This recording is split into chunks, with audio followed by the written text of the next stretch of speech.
Cabo de telefonia pendurado em poste atingiu um adolescente que terminou com o braço quebrado. Como assim, Maicon Leão? Exatamente, Malta, era para ser mais uma brincadeira de criança. Os dois estavam andando de bicicleta quando no meio do caminho tinha esse fio. A imagem é impressionante, parece coisa de filme. Daqui a pouco a gente traz os detalhes e atualiza também como esses meninos estão. Tá bom, obrigado.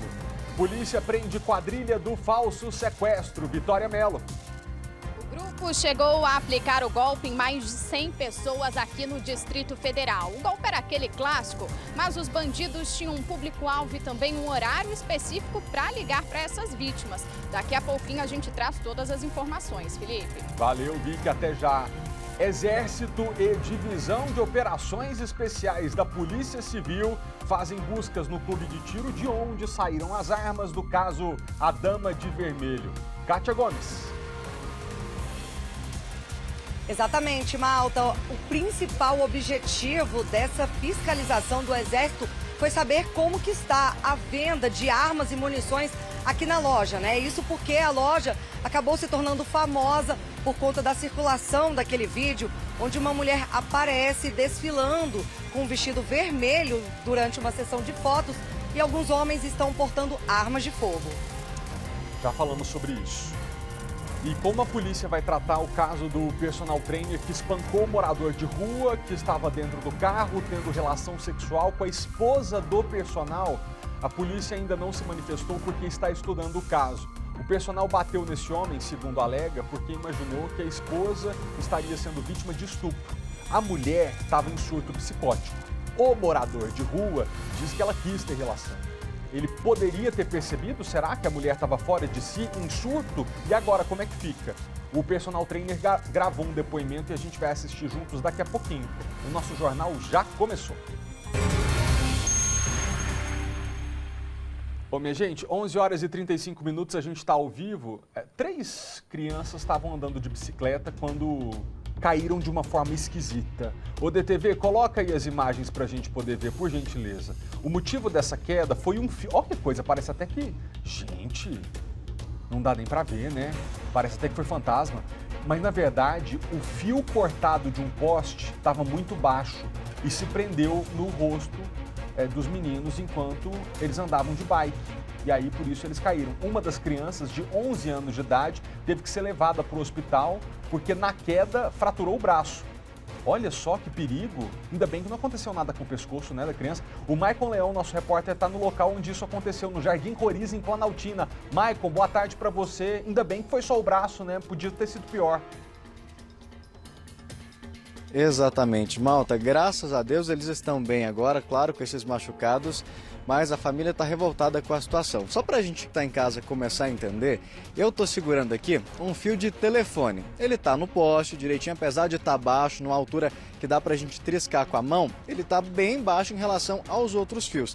E teria sido exatamente um fio de telefone como esse, que estaria atravessado de uma ponta da pista até a outra, só que num nível muito baixo. Esses meninos estavam descendo, passeando, brincando, como é de costume, criança depois da aula tira um tempinho para passear de bicicleta, para brincar, e era exatamente isso que estava acontecendo. Eles estavam andando numa rua como essa aqui do setor e não perceberam. Como você bem disse nas imagens, a gente nem consegue entender direito o que acontece. As bicicletas apenas dão, digamos, um capote. Um deles chega a voar no ar. E foi exatamente isso que aconteceu. Eles estavam andando numa rua como essa e o fio estava praticamente na altura da roda. Mas quem vai explicar pra gente direitinho como é que tudo aconteceu é justamente o Maicon Douglas, está inclusive com o braço quebrado. Ele tem 16 anos, estava passeando junto com outro amiguinho de 11. Não deu nem tempo de ver o fio, Maicon? Não, na hora que eu vi, não deu pra parar mais não. Só foi. Foi só o impacto na hora. Ah. Vocês costumavam passear por lá, brincar todos os dias? É uma rotina já. Sim, porque lá domingo não tem carro, não tem ninguém pra atrapalhar. E a gente não sabia que tinha fio lá. Só foi saber depois que passou nele. A preocupação era justamente um carro, moto, e como a rua estava vazia... A gente foi andar pra lá. E nós não viu o fio, acabou nisso aí. Você já caiu várias vezes de bicicleta, você estava me contando, mas nunca imaginou que ia sofrer um acidente desse jeito. Ah, Ficou baqueado com a história. sim. Pois é, Malta, a gente está aqui também com a mãe do Michael Douglas, que ao ver as imagens, assim como você ficou espantado, ela também ficou horrorizada. A bicicleta era justamente essa daqui, a gente percebe, não teve praticamente nenhum arranhão, foi mais os meninos mesmo que se machucaram, mas a mãe ela estava em choque ao ver as imagens, só não acreditou no que viu. Não, foi impressionante assim, foi impactante, né? E o que a senhora espera que seja feito da agora para frente? Porque, Malta, a gente estava conversando aqui antes do ao vivo e ela disse que até agora eles não conseguiram nem identificar de quem que seria essa empresa, esse cabo. Não, porque tinha 2 operadoras lá, né, pregada lá no poste. Aí, como o rapaz já tinha cortado o fio, aí nos chamou a perícia, não teve como identificar, né, um responsável na hora. Mas mesmo assim, vocês foram na polícia para registrar um boletim de ocorrência. Sim, com certeza. Tem que saber de quem é a responsabilidade, né? Porque poderia ter sido pior, né? Aconteceu com o da gente, mas poderia ter acontecido pior, né? Hoje eles estão bem em casa, mas vendo as imagens, a senhora acha que poderia ter acontecido algo pior? Com certeza. Com certeza. E, Malta, a gente viu ali, o Michael Douglas machucou o braço e o filho da Daniele acabou machucando o pescoço, porque foi justamente no pescocinho dele que o fio pegou. A senhora estava me contando que está revoltada com a situação, principalmente por não ter conseguido descobrir até agora de quem que é a responsabilidade. A gente não tem a quem recorrer, né? Porque não sabe de onde veio o fio. Se soubesse era mais fácil. Mas o Estado tem que tomar alguma providência, né? Alguém tem que responder por isso. Hoje, como é que tá o filho? A senhora contou que ele chegou, colocou a bicicleta lá, não tá nem querendo beirar muito ela mais. Não, ele tá com medo ainda da bicicleta, né? Ele tá com medo da queda, né? Ele ficou muito assustado. Ele machucou bastante o pescocinho? Ele machucou o pescoço, ele tá com o corpo todo dolorido, né? Por causa da pancada, né? No chão. Tá cheio de hematoma também, arranhado o braço, o joelho. Ele tá bem traumatizado, ele ficou com medo. Vai demorar para ele voltar. Só quero chamar a atenção aqui antes da gente continuar essa conversa, Malta, para a situação dos fios. Eu vou pedir para o Rogério Silva mostrar para a gente. Ali nesse poste tem vários outros cabos que estão pendurados, eles foram enrolados lá em cima. Mas que depois de serem cortados, eles estavam jogados aí para baixo. E aí o que a família quer? Justamente que isso não aconteça mais, que alguém seja responsabilizado por essa situação, que tome cuidado com esses cabos para que não se repita. Os meninos estavam andando tranquilamente, era um passeio, era um domingo tranquilo, eles tiveram cuidado justamente de ir para uma rua que não tinha o tráfego de carros, justamente para não correr perigo, e acaba acontecendo uma situação dessa. A gente fica chateado, né? Porque é falta de manutenção, é falta de administração. Porque isso aí o governo é que tem que olhar, né? Como é que a gente vai sair olhando na rua onde o filho da gente pode e não pode ir? É complicado, né? Os postes hoje, pelo que a gente vê, tá cheio de cabo cortado aí também, que já poderiam ter sido retirados. Aqui mesmo no bairro, onde você olha assim, tem esses fios soltos. Todo lugar aqui tem. Eles vão ficar no pé agora para que seja identificado esse responsável. Sim, alguém tem que tomar providência, né? Alguém tem que responder por isso. Porque machucou muito, os dois estão com medo, estão traumatizados. E alguém tem que responder por isso, né? Não pode ficar assim, porque se ficar desse jeito acontece mais vezes, porque o poder público não tá nem aí.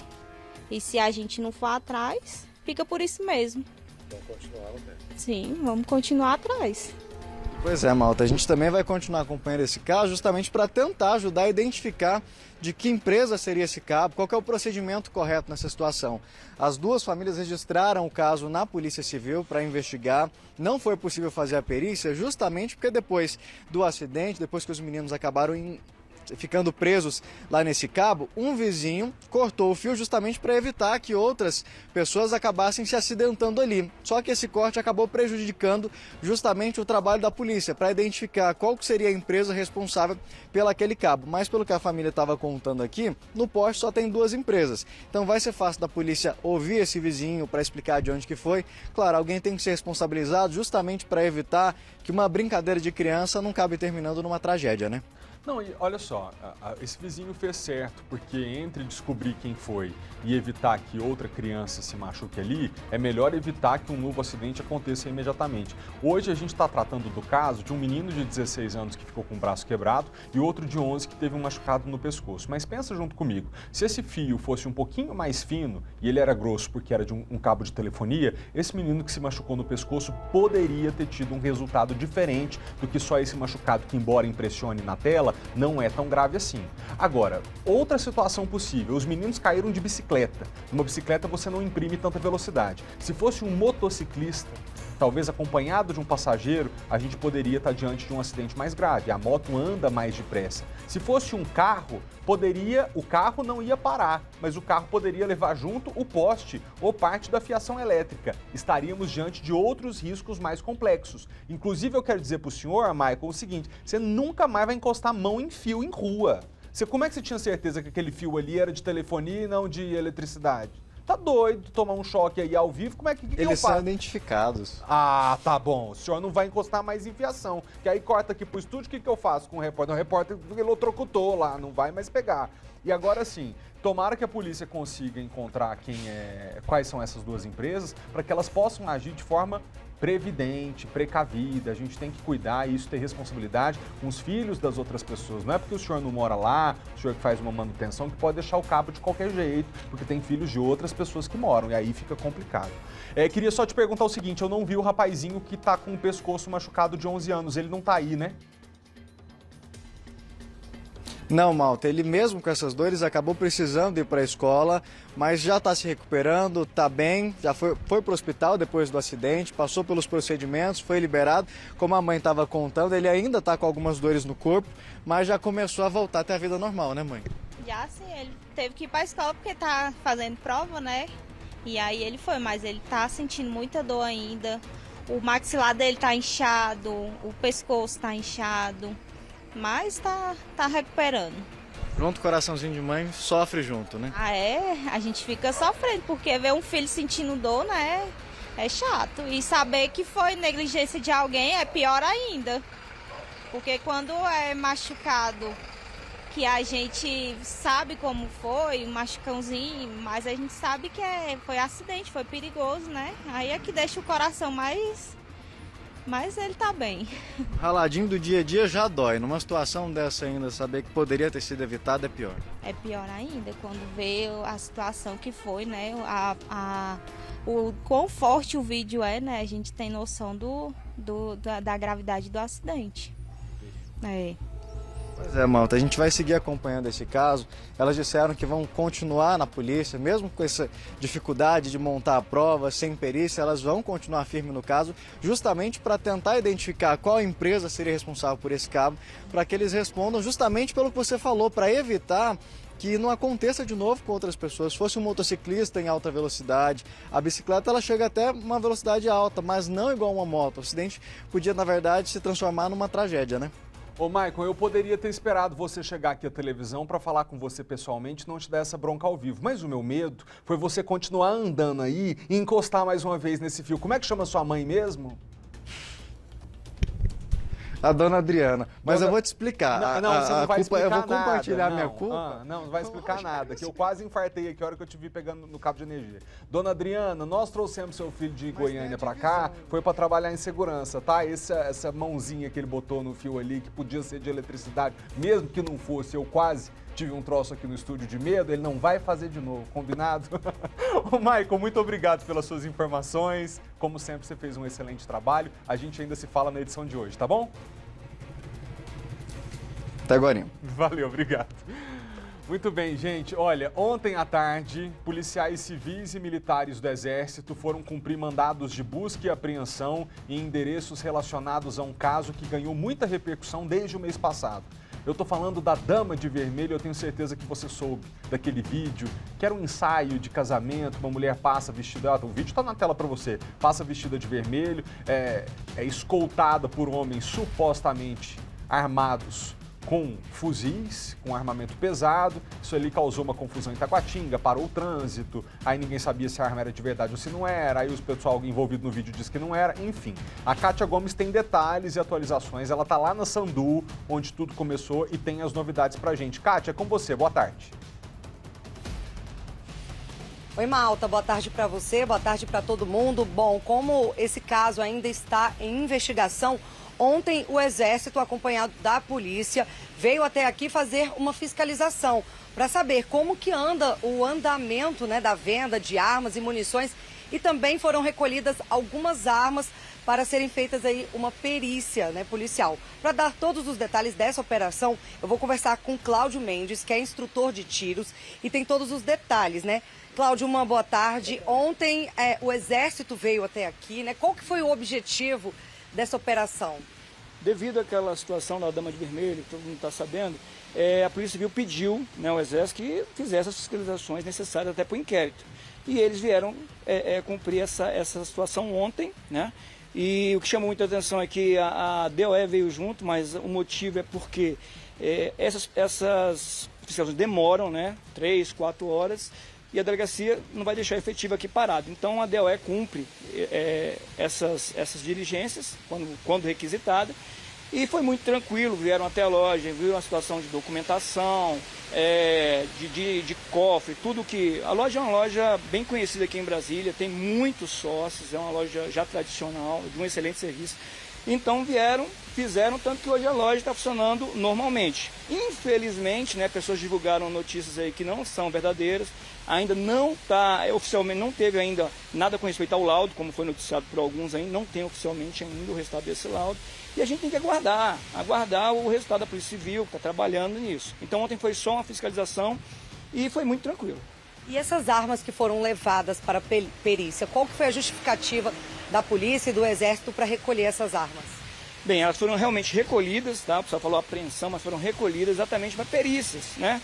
Tem uma situação de imagem que está sendo periciada, tem várias circunstâncias que eles estão confrontando imagem com armas reais. Então é para isso, a Polícia Civil está trabalhando, nós estamos aguardando exatamente, eu sou policial, né, não sou instrutor, estamos aguardando o que vai ser dito pela Polícia Civil, né, a respeito disso. Então ontem aqui não foi encontrada nenhuma irregularidade, tudo funcionando normalmente, os documentos estão todos em dia?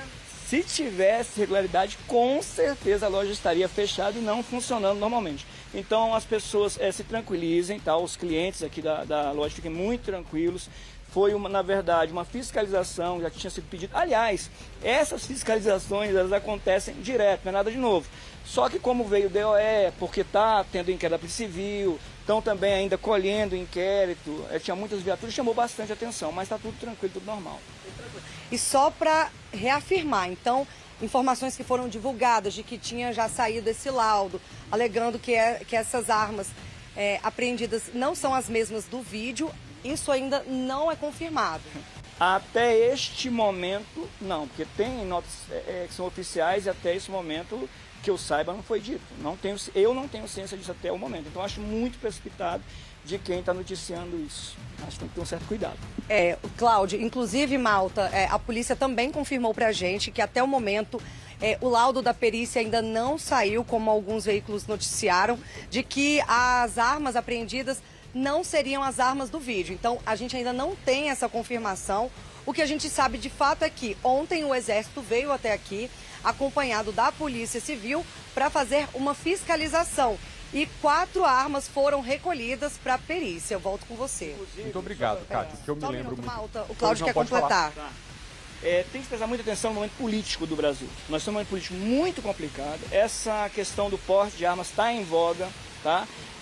Existem partidos políticos que são contrários, ONGs são contrárias, né, a essa questão. Então é um assunto que está sendo debatido muito fortemente e tem esse uso político, infelizmente. Então a gente tem que se atentar à verdade, não se precipitar e esperar a polícia trabalhar. Tá certo, então. Muito obrigado, Cláudio, pelas suas informações. Malta, é isso, então eu volto com você. Não, eu concordo com ele. A gente tem que esperar a polícia trabalhar, sair o laudo oficial e descobrir o que realmente aconteceu. Tomara que, as armas que essas pessoas estavam utilizando no meio da rua realmente não tenham sido armas verdadeiras. 2, que as armas entregues à polícia realmente tenham sido as mesmas utilizadas no vídeo, para não complicar a situação de todo mundo mais. Quando ele menciona que tem muito partido político, muita ONG, que é contra a flexibilização da posse e do porte de arma de fogo, esses lados têm seus motivos. Ele está aqui defendendo o outro lado e também tem os motivos dele.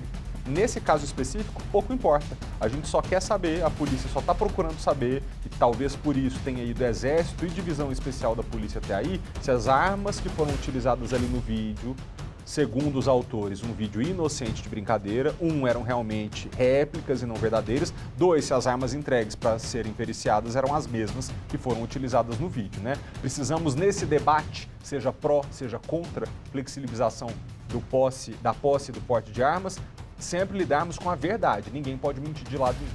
Muito obrigado, Kátia, pelas informações. A Polícia Federal e o Ministério Público do Rio de Janeiro fizeram uma operação para desarticular uma quadrilha que contrabandeava armas dos Estados Unidos. Um dos alvos foi Rony Lessa, já preso pelo assassinato da vereadora Marielle Franco. Agentes foram a endereços da zona norte do Rio. Nesta outra casa, o alvo foi uma idosa de 88 anos, mãe de um dos supostos integrantes do grupo criminoso. Aqui, segundo a investigação, eram guardados armamentos. O homem foi preso em uma rua próxima. Outro mandado de prisão foi para Rony Lessa, que está em um presídio em Campo Grande, Mato Grosso do Sul, acusado de matar a vereadora Marielle Franco e o motorista Anderson Gomes. Lessa é suspeito de encomendar as armas. Em Miami, nos Estados Unidos, 3 brasileiros foram notificados dos mandados judiciais e vão aguardar o processo de extradição. As armas eram compradas ali perto, em Orlando, depois enviadas desmontadas para o Brasil por navio e avião, passando por Amazonas, São Paulo e Santa Catarina, antes de serem despachadas para o Rio de Janeiro. Para tentar despistar as autoridades, os componentes eram despachados escondidos dentro de equipamentos eletrônicos e até sapatos. Depois de montadas, as armas eram vendidas aqui no Brasil para traficantes de drogas, milicianos e matadores de aluguel. A Polícia Federal apreendeu 3 armas e muita munição. A quadrilha também usava uma impressora 3D para produzir peças de reposição. Uma estratégia para evitar prejuízos, explica este especialista. Quando ele for enviar essas peças em 3D, ele não tem uma perda em caso de uma apreensão. Ele vai fazer essa distribuição fracionada. Ainda existe a chance de não ser enquadrado na lei como porte ilegal de arma de fogo de calibre restrito.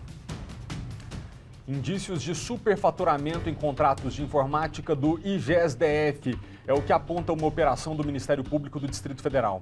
Hoje cedo foram cumpridos mandados de busca e apreensão na sede do IGES e na Secretaria de Saúde. Os alvos seriam os próprios servidores públicos e também donos de empresas de informática contratadas por licitação. Vitória Mello, como esse esquema funcionava? Boa tarde para você. Oi, Felipe. Boa tarde a você, boa tarde a todos. Seguinte, esse contrato de informática foi firmado em 2019, inicialmente com valor de 13 milhões e 400 mil reais. Só que pouco tempo depois, houve um aditivo nesse contrato no valor de 19 milhões e meio de reais. A justificativa era ampliar os serviços prestados também para o Hospital de Santa Maria e para as UPAs. Mas, de acordo com o Ministério Público, isso foi feito sem qualquer outra pesquisa de preço ou chamamento de outras empresas possivelmente interessadas. E detalhe, uma auditoria interna feita pelo próprio IGES apontou diferenças de até 120% no valor de alguns produtos adquiridos. Ao todo, então, nesta manhã foram cumpridos 14 mandados de busca e apreensão. Promotores do Ministério Público, com apoio da Polícia Civil, foram até a sede do IGES e também no prédio da Secretaria de Saúde aqui do Distrito Federal. Ordens judiciais também foram cumpridas na cidade ocidental e também em Goiânia. A operação investiga um superfaturamento em um contrato de informática no valor total de 33 milhões de reais. De acordo com as investigações, além do sobrepreço e prejuízo aos cofres públicos, houve também danos materiais às instalações de hospitais e UPAs vinculadas ao IGES. Nas unidades foram feitos serviços inacabados e também serviços mal executados, Felipe. Entre os investigados, como você comentou, estão servidores públicos, empresas de informática e também o ex-secretário de Saúde, Francisco Araújo, que estava na frente da pasta em 2019 e foi o responsável por assinar esses contratos. Bom, vamos então às respostas, Em nota, a Secretaria de Saúde informou que aguarda a conclusão das investigações para prestar todos os esclarecimentos aos órgãos responsáveis. Já o Ministério Público disse que o caso está sob sigilo e, por isso, não é possível dar mais informações. Nós entramos em contato com o IGES-DF, mas até agora não tivemos retorno. Também entramos em contato com a defesa, na verdade, tentamos entrar em contato com a defesa de Francisco Araújo, mas até agora não recebemos resposta. Felipe. Vicky, enquanto você dava a informação, a gente recebeu a nota da defesa do Francisco Araújo nesse minuto. E eu vou lê-la aqui para vocês. A defesa de Francisco Araújo recebe com perplexidade a decisão de busca e apreensão, pois a medida está calca na mera possibilidade de que o então presidente do IGES, ao assinar o contrato com a empresa de informática, deveria saber que o contrato fosse receber aditivos. Essa é a resposta. Vitória Mello, muito obrigado pelas informações. Nos falamos daqui a pouquinho. Agora a gente vai para aquele momento do jornal em que a gente tira alguns minutos para que você se atualize quanto à guerra que está mobilizando o planeta e que, infelizmente, ainda não acabou. O 21º dia de guerra na Ucrânia foi marcado mais uma vez por ataques a Kiev, a capital. Pelo menos 2 pessoas morreram após os bombardeios, atingirem áreas residenciais da capital ucraniana. É difícil acreditar. É impossível segurar o choro diante de tantas perdas. Vamos defender a Ucrânia e a vida dessas pessoas. Isso é o que importa, diz o bombeiro exausto no meio de mais um resgate. Nesta manhã fria de sol, moradores garimparam pertences sob os escombros na capital Kiev.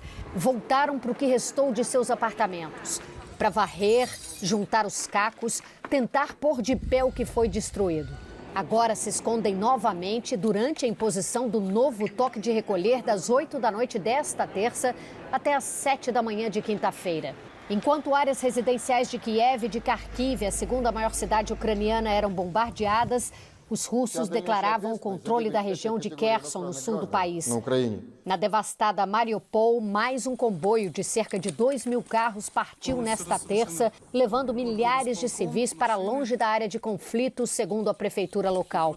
Em mais um gesto de apoio à Ucrânia, líderes da Polônia, Eslovênia e República Tcheca chegaram à capital Kiev, alvo das tropas russas. A viagem foi planejada em nome de toda a União Europeia, que com o Reino Unido impôs mais um pacote de sanções econômicas ao regime de Putin e seus associados. Por questões de segurança, os detalhes da preparação para o encontro com o presidente ucraniano Volodymyr Zelensky foram mantidos em sigilo. O que não dá para esconder são os números da crise humanitária. No 20º dia, a guerra bateu a marca de 3 milhões de refugiados. 55 crianças cruzam as fronteiras da Ucrânia por minuto. Na Romênia, elas são recebidas por palhaços. Esses momentos de alegria são como um copo de água fresca no deserto. Não mata completamente a sede, mas ajuda, diz Paulo. Um orfanato inteiro foi realocado da Ucrânia para esta colônia de férias na Polônia. Mais de 100 crianças abrigadas por um medalhista de ouro no remo. Elas chegaram assustadas, mas com um pouco de carinho, cuidado e muitos jogos e brincadeiras, voltaram a ser crianças. 2 jornalistas da rede de TV americana Fox News morreram depois de um ataque russo nos arredores de Kiev. Um terceiro está internado em estado grave. Joe Biden anunciou que vai à Europa na semana que vem discutir o conflito com aliados da OTAN. A agenda foi divulgada no mesmo dia em que a Rússia aplicou sanções contra o presidente americano. Do lado russo, o Kremlin anunciou que o presidente dos Estados Unidos, Joe Biden, e funcionários do alto escalão do governo americano estão proibidos de entrar no país. Os bens que eles tiverem na Rússia também estão bloqueados. Nenhum de nós está planejando uma viagem, nem temos contas bancárias por lá, disse a porta-voz da Casa Branca, que também foi incluída na lista de sanções, assim como a ex-secretária de Estado Hillary Clinton e o primeiro-ministro do Canadá, Justin Trudeau. A Casa Branca anunciou que no próximo dia 24, Joe Biden vai viajar a Bruxelas, onde irá participar de uma cúpula da OTAN para tratar da guerra na Ucrânia. Nesta quarta-feira, o Congresso americano vai ouvir por videoconferência Volodymyr Zelensky, que nesta terça falou ao Parlamento do Canadá. Ele insiste que a OTAN crie na Ucrânia a chamada Zona de Exclusão Aérea, algo que o governo daqui já disse que não será feito para evitar uma escalada global da violência. Quantos mísseis a mais precisam cair sobre nossas cidades para que vocês defendam também o nosso espaço aéreo? Disse Zelensky. O ucraniano ainda sinalizou que o seu país não deverá entrar na OTAN. A não adesão dos ucranianos à aliança militar é uma das exigências da Rússia para acabar com a guerra. Nesta terça-feira, representantes da Ucrânia e da Rússia retomaram a 4ª rodada de negociações que havia sido interrompida na segunda-feira. Entre os mortos no conflito estão mais 2 jornalistas, uma produtora ucraniana e um cinegrafista americano. Os 2 trabalhavam para a TV Fox News e estavam juntos do correspondente Benjamin Hall, que segue internado em estado grave. Em Moscou, a produtora da TV estatal russa, que fez este protesto ao invadir o estúdio segurando um cartaz que condena a invasão da Ucrânia, foi solta depois do julgamento em primeira instância. Marina Ovsianikova foi multada e ainda pode enfrentar acusações em instâncias superiores. De volta ao Brasil, o assunto agora é combustível. O presidente Jair Bolsonaro cobrou da Petrobras a redução no preço dos combustíveis depois da queda do preço do barril do petróleo. Bolsonaro afirmou que espera o retorno aos valores cobrados antes do último reajuste. O presidente Jair Bolsonaro voltou a criticar o aumento dos combustíveis na semana passada. Em evento no Planalto, disse que a Petrobras não quis esperar a aprovação do projeto de lei que zerava o PIS/COFINS do diesel. Por um dia, se a Petrobras tivesse esperado, teríamos apenas um aumento de 30 centavos no preço do diesel, e não um pouco mais de 90 centavos. Bolsonaro cobrou a redução aos preços anteriores ao aumento diante da queda no valor do barril do petróleo. Estamos tendo notícia que nos últimos dias o preço do petróleo lá fora tem caído bastante. Espero que a nossa querida Petrobras, que teve muita sensibilidade ao não nos dar um dia, ela retorne aos níveis de uma semana passada os preços dos combustíveis no Brasil. O ministro de Minas e Energia, Bento Albuquerque, negou que exista um movimento pela troca de comando na Petrobras. Ele ponderou, no entanto, que a decisão é do presidente da República, mas que até agora Bolsonaro não encaminhou a ele nenhuma nova indicação. A Assembleia que vai aprovar os novos integrantes do Conselho da empresa acontece no dia 13 de abril. Se Bolsonaro quiser indicar um substituto para o general Joaquim Silva e Luna, precisa encaminhar um documento para o Ministério de Minas e Energia antes dessa data. Em meio à queda de braço com a Petrobras, o Planalto decidiu que se o valor do preço do barril do petróleo voltar a disparar, deve editar de forma imediata uma medida provisória prevendo subsídio e também reeditar a chamada PEC de guerra, proposta de emenda à Constituição usada durante a pandemia, que autorizou o governo a gastar mais do que estava previsto no orçamento. Temos o protocolo de guerra todo preparado, nós temos a PEC emergencial, nós temos o botão de emergência, nós temos a exceção ao teto, se for preciso, nós estamos preparados para qualquer guerra. A decisão de não esperar mais o fim da guerra entre Rússia e Ucrânia para conter a alta nos preços aconteceu depois de uma reunião na Casa Civil nesta terça.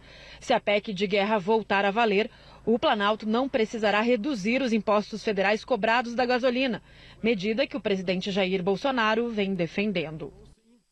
A Petrobras vai virar alvo porque agora não é um lado político, não é uma tendência, está se criando ali uma opinião pouco a pouco, cada vez mais generalizada e unânime de que a Petrobras deveria ter tido sensibilidade nesse momento que o país passa.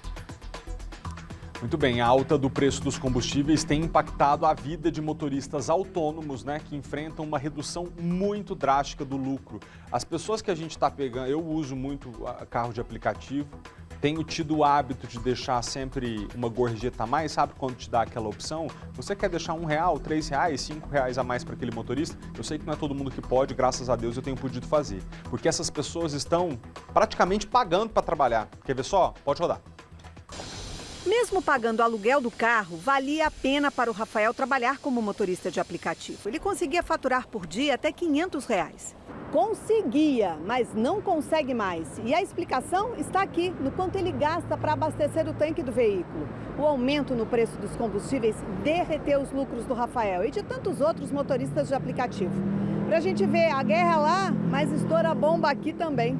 O petróleo já vinha encarecendo no mercado internacional, mas com o conflito entre Rússia e Ucrânia, disparou e bateu no nosso bolso. Na semana passada, a Petrobras reajustou o diesel e a gasolina. As duas principais plataformas de corrida anunciaram medidas de redução de custos para os parceiros. Mas a Associação dos Motoristas de Aplicativo acredita que 25% não suportarão os custos e vão mudar de profissão. O jeito é procurar outra alternativa de trabalho, porque vai chegar num ponto que você vai sair na rua para se expor somente. Você vai se expor, correr os riscos e não vai ter um ganho real.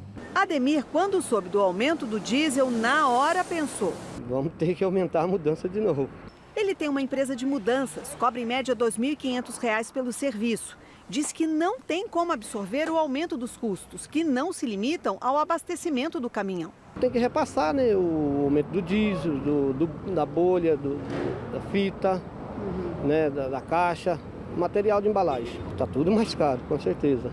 O Congresso alterou as regras de cobrança do ICMS, o Imposto sobre Circulação de Mercadorias e Serviços, visando conter o valor do litro na bomba. Mas na análise deste professor de economia do INSPER, seria mais eficiente restringir o benefício a quem realmente precisa de ajuda. A hora que você aumenta o frete, por causa do aumento do combustível, você vai ter uma reação em cadeia que vai aumentar o preço dos alimentos e vai aumentar de tudo que é transportado por caminhões e pelo frete. Então seria melhor dar subsídio para o caminhoneiro, que ele precisa, do que para todo mundo que usa carro, principalmente aquela família que tem 4, 5 carros SUV. Rodava a reportagem, eu perguntei aqui pro pessoal, o DTV que trabalha com a gente abasteceu a 7,19, ainda tá barato, viu, Oliveira? Porque eu rodei e consegui abastecer a 7,49. Meu carro tem 45 litros o tanque, dá para encher mesmo, R$337. Eu gasto um tanque meio por mês, mas quem mora fora do plano precisa vir para trabalhar aqui todos os dias, gasta um tanque, 2 tanques, não fica muito pesado, quase R$700 por mês só de gasolina. Além dos preços altos para abastecer, o que encarece a conta também é que a gente às vezes não se cuida e acaba levando prejuízo na hora de abastecer o carro. Quer evitar que isso aconteça? A Vitória Mello explica pra gente. Pelo celular, Louise controla cada centavo que sai da conta bancária. Nada passa batido pela calculadora. Na fila do mercado, no momento de pagar o combustível, em qualquer situação onde eu tenha, onde eu considere que eu possa levar algum prejuízo financeiro, eu lanço mão da calculadora, do uso da calculadora. A assistente administrativa percebeu que na hora de abastecer o veículo, estava pagando o combustível e não levava tudo. Eu tive esse problema por 3 vezes seguidas, né? Acreditei que pudesse ser algo relacionado à minha característica, ao meu gênero, né? Porque as mulheres são realmente um pouco mais desatentas em relação a essas questões relacionadas ao veículo. Mas eu não, eu preciso fazer sempre manutenção, revisão, então o controle com o combustível faz parte da minha rotina, entendeu? O cálculo é simples. Ela que pediu R$100 de gasolina, dividiu o valor pelo preço do litro do combustível. No caso, estava a R$ 7,49. Então, daria um pouco mais de 13 litros. O problema é que na bomba, o número final era sempre menor. E ele me passou a diferença, né, no momento do pagamento do combustível, né, da fatura, e eu fui embora. E outras vezes eu retornei e percebi que aconteceu novamente. A situação se repetiu e o valor era sempre alto. Ela postou o caso nas redes sociais. Outras pessoas compartilharam que também já se sentiram lesadas. No ano passado, a Agência Nacional de Petróleo registrou 137 denúncias sobre erros na quantidade de combustível aqui no DF. Este ano, já foram 11 até agora. Muita gente não sabe, mas aqui no posto, o consumidor pode pedir para o funcionário fazer o teste do galão de 20 litros. A avaliação é justamente para verificar se a quantidade de combustível informada no visor da bomba é a mesma que chega no tanque. O frentista coloca 20 litros de combustível no galão. Ao final, o líquido precisa ficar próximo da marcação 0. Em janeiro deste ano, o Inmetro reduziu o limite de tolerância máximo no caso de erro contra o consumidor. Passou de 100 para 60 ml. No estabelecimento também pode ser feito o teste de qualidade do produto. O processo mostra a densidade, a temperatura do combustível, além da quantidade de álcool. Esta advogada, especialista em direito do consumidor, explica que o cliente deve registrar todo o processo. Caso o consumidor tenha dúvidas sobre a qualidade do combustível que está sendo adquirido, ele pode solicitar ao frentista que faça naquele exato momento o teste de volume e de qualidade do combustível. Caso o frentista se recuse a realizar o referido teste ou caso o teste dê positivo para má qualidade do combustível, é importante que o consumidor faça o registro do resultado desse teste e que ele solicite o comprovante da nota fiscal do combustível adquirido para que ele possa eventualmente acionar o PROCON ou as delegacias do consumidor para que esse imposto de gasolina seja devidamente responsabilizado, para que eventualmente o consumidor consiga reaver o valor pago e os prejuízos sofridos. O cálculo do Tiago deu certo. A quantidade paga está na bomba. Ele, que é motorista de aplicativo, sabe bem que cada gotinha é valiosa. Tá bem complicado, né? Porque o que acontece? A gente depende da gasolina para poder ganhar nosso ganha-pão. E a gasolina chegando a quase R$8 fica bem mais difícil. E você costuma olhar ali, fazer o cálculo de quantos litros está dando o valor que você está pagando? Geralmente não. Eu deixo mais a responsabilidade do carro, que ele me dá autonomia já, né? Computador de bordo. Então eu trabalho sempre na autonomia do carro. E aí fica, um alerta, assim, que tem posto que às vezes você paga um valor e dá reduzido esse valor? Sim, acontece. Tem gasolina adulterada, essas coisas. É relativo, né? Depende do pessoal e dos postos, né? Pagar combustível no preço que tá e ainda ser lesado, ou porque sai menos combustível da bomba, ou porque o combustível tá adulterado, não dá, né? Ainda no assunto, o que pesa no nosso bolso, aí não sei nem como é que eu vou falar isso. Não tem uma notícia boa, fica difícil, né? Não perder o otimismo como a gente promete, mas olha só. A seca do ano passado provocou queda no nível dos reservatórios. E como a gente depende de usina hidrelétrica, a gente teve baixa oferta de energia. Como consequência, o que aconteceu? A conta de luz aumentou, todo mundo sentiu. Mas e agora que choveu tanto no início do ano, não deu para aumentar o reservatório? Pela lógica, a conta de luz tinha que ficar mais barata, né? Porque os reservatórios estão cheios. Se você pensou isso, porque eu também pensei, a gente está enganado, infelizmente. Você acredita que a conta vai ter uma taxa nova para compensar os custos a mais no período da seca? Brasileiro não tem um dia de paz. Veja a reportagem. Só de imaginar mais um aumento na conta de luz, a dona Maria fica desesperada. Já estou com 4 contas atrasadas. Dei sorte que eles ainda não foram lá e cortaram. E ela não é a única. Não pode acontecer isso aí, porque o nosso salário não aumenta, só está aumentando as coisas. E essa preocupação deve se tornar realidade em 2023. A ANEEL aprovou que um conjunto de bancos públicos e privados libere até 10 bilhões e meio de reais em 2 parcelas em um empréstimo para o setor de energia. A primeira parte, de 5 bilhões e 300 milhões, já está confirmada. Esse valor será direcionado principalmente às distribuidoras, que tiveram que comprar energia mais cara durante a crise hídrica de 2021, a maior em 91 anos. Esse empréstimo vai evitar que a conta de luz suba agora, em 2022, ano eleitoral, mas deverá ser repassado em encargos na conta de luz do ano que vem. Hoje o consumidor já paga mais caro na conta de luz, porque está em vigor a bandeira tarifária de escassez hídrica. Ela foi criada em 2021, depois que os reservatórios chegaram ao menor nível na série histórica. Mas a taxa extra não foi suficiente para cobrir os custos que o setor teve durante a crise. Segundo este especialista, o repasse vai ser diluído nos próximos 5 anos. Isso, o impacto é de 1% a 1,5% na tarifa. Tem distribuidora que vai ser maior, 3% ou mais até. Todos os consumidores é que acabam pagando a conta. Sempre, né? Ô, gente, falando da pandemia agora, o ministro da Saúde, Marcelo Queiroga, voltou atrás e disse que não tem mais confirmação de que aqueles 2 casos que ele mencionou, que ele tinha apontado ontem como se fossem da variante Delta-Cron, sejam de fato dessa combinação que é da Delta e da Omicron. Curioso isso.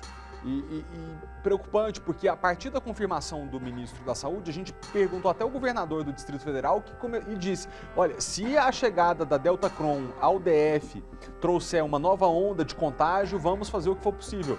Ontem o governador mencionou, pode voltar a ser obrigatório máscara em um lugar aberto e fechado. Ele até mencionou, se precisar a gente vai fazer uma nova onda de fechamento. Disse isso a partir da informação dada pelo ministro da Saúde.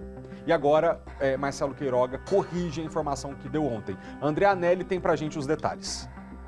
As declarações do ministro foram dadas em uma rede social, um dia depois dele mesmo ter confirmado 2 casos, um no Amapá e outro no Pará. Queiroga alegou que as notificações foram feitas pelas secretarias estaduais de saúde, mas que ainda precisam ser confirmadas. Também na rede social, Queiroga minimizou a preocupação com a mutação da Covid-19. Ele alegou que a Organização Mundial da Saúde classificou a Delta-Cron como variante para monitoramento e não considerou como variante de interesse como a Delta e a Omicron. Estudos preliminares apontam que as 2 cepas teriam dado origem à nova mutação, identificada primeiro na França. O Ministério da Saúde continua defendendo a vacinação como principal arma para conter o vírus. A nossa série de entrevistas em homenagem ao Dia da Mulher continua até o fim dessa semana. As nossas convidadas são mulheres que ocupam espaços de poder e são tomadoras de decisão. Hoje, Rita de Lima, vice-presidente da Associação Nacional de Defensores Públicos. Obrigado pela presença, Rita. Que tipo de apoio as defensorias públicas podem prestar à população e qual a importância de o cidadão e a cidadã encontrar uma defensora mulher para atendê-lo? Boa tarde para a senhora. Boa tarde, muito obrigada por esse espaço. É importante a gente sempre lembrar que a Defensoria Pública está à disposição da população que não tem condições de contratar um advogado particular. Então, qualquer questão jurídica, qualquer problema sobre os seus direitos, sobre a sua cidadania, a pessoa pode procurar a Defensoria Pública.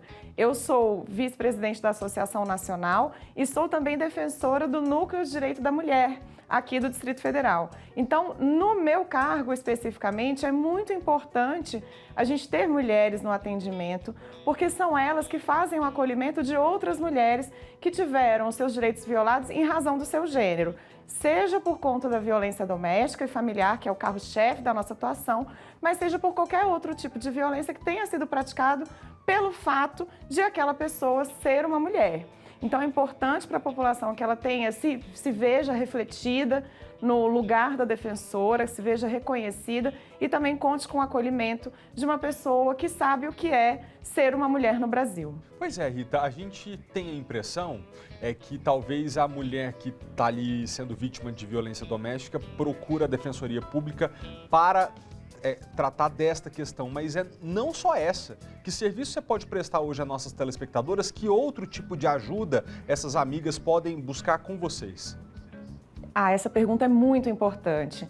A Defensoria Pública faz a orientação jurídica para os casos de violência doméstica e a gente sabe que a vida, ela não vem em caixinhas. Então, a pessoa, às vezes, ela está com um problema relacionado à violência que ela está sofrendo e disso a gente precisa de vários desdobramentos.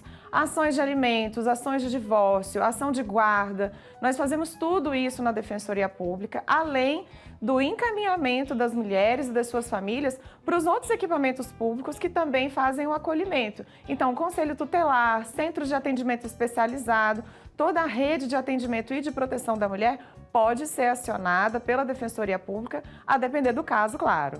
Entendi, Rita. Então deixa eu falar aqui com a nossa amiga telespectadora. Olha, Obviamente, se você está sendo vítima de uma situação que te coloca em risco, você tem que procurar a polícia imediatamente para que você seja assistida de imediato. Mas talvez há outras coisas que não são tão urgentes e emergentes, mas que você também precisa de ajuda. Então, é questão de alimento, pensão alimentícia de um pai que não está cobrindo com a própria obrigação, pode procurar a Rita e os defensores públicos. Divórcio, você quer se separar do seu marido, mas ele não aceita, não está lidando com isso de forma tranquila, procura a ajuda deles. E para a guarda, para resolver questões de guarda compartilhada, se o filho vai ficar com você, se vai ficar com o seu ex-companheiro, como que vai ser a questão de visita, eles podem te auxiliar. Rita, qual que é o canal? A pessoa, você tem um telefone que a gente possa dar esse serviço aqui?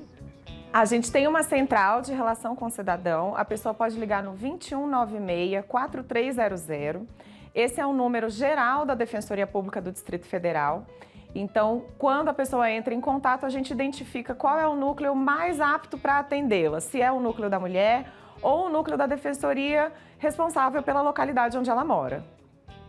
Gente, 2196-4300, é simples, 2196-4300. Rita, não posso encerrar nosso papo sem pedir que você deixe uma saudação para suas colegas de profissão, mas para as meninas que nos acompanham. Deixa eu compartilhar com você a ideia de trazer mulheres que ocupam espaços tão importantes da vida pública, da gestão da administração pública, da polícia, da justiça, são tantos setores aqui para o nosso jornal. Não teve só o objetivo de prestar esse serviço imediato que a gente fez aqui agora há pouco sobre um auxílio que essa menina, aliás, essa mulher precise. É também para inspirar nossas meninas que estão nos assistindo, que elas podem chegar a espaços como o seu e que você chegou. Que palavra você tem para elas? Bom, eu tenho a dizer que solte sua voz, não desista dos seus sonhos e conte com a Defensoria Pública para apoiá-la no sustento e na defesa dos seus direitos, enquanto meninas e enquanto mulheres. E eu tenho certeza que com dedicação, não há preconceito que seja maior do que a força de vontade de uma mulher determinada a chegar onde ela quer chegar, né? Sem dúvida nenhuma, sem dúvida nenhuma. Os desafios são muitos, mas a gente tem muita força e muita inteligência para superá-los, inclusive, principalmente, juntas. Muito obrigado, Rita, pela participação. Bom trabalho para vocês e até a próxima. Eu que agradeço. Obrigado. Bom, vamos voltar aqui para o noticiário. Preciso atualizar vocês sobre a maior tragédia da história de Petrópolis, na região serrana do Rio de Janeiro. São 233 pessoas mortas. Esse desastre completou um mês nessa semana e 4 pessoas ainda estão desaparecidas. Outras 700 não têm onde morar. Se de um lado as marcas presentes ainda trazem dor, do outro tem gente juntando forças para recomeçar. Bruno é fundador de um projeto social que funcionava em uma casa que foi soterrada e vai retomar as atividades em outro lugar. De cabeça em pé e vamos reerguer nesse próximo bairro que também é muito carente e precisa da atenção de projetos sociais. Dona Marlene perdeu tudo. Na época mostramos o drama da costureira. Com tudo, aproximadamente vai dar uns R$45 mil, com tudo. Quer dizer, é uma vida, né? Depois de ter ganhado novas máquinas, ela poderá trabalhar de novo. Estou ressuscitando da lama, né? Da lama mesmo, porque como se eu estivesse dentro de um buraco e fosse cavando até achar a luz. Na Rua Tereza, o principal polo de moda da região, o comércio tenta recuperar o fôlego. Não dá para ficar fechado, né, amigo? No último fim de semana, alguns pontos turísticos voltaram a funcionar. Eles estavam fechados desde que um forte temporal devastou a cidade, matando 233 pessoas. Meu Deus do céu! Um mês depois da catástrofe, 4 pessoas ainda estão desaparecidas. Equipes de resgate concentram as buscas aqui no Morro da Oficina, uma das áreas mais atingidas pelas chuvas. E a Defesa Civil também trabalha em vários pontos da cidade para avaliar os riscos aos moradores. 685 pessoas ainda estão em abrigos municipais. Outras 272 famílias estão recebendo da Prefeitura um aluguel social. Ainda não há previsão de quando a situação de todos será resolvida. A gente vai entrar agora na fase de fazer projetos, né, para poder chegar e oferecer ao governo federal, ao governo estadual, para a gente poder resgatar a nossa cidade. As vítimas da tragédia ganharam uma homenagem no centro de Petrópolis, cidade turística onde para muitos a urgência é sobreviver. Vai fazer o quê?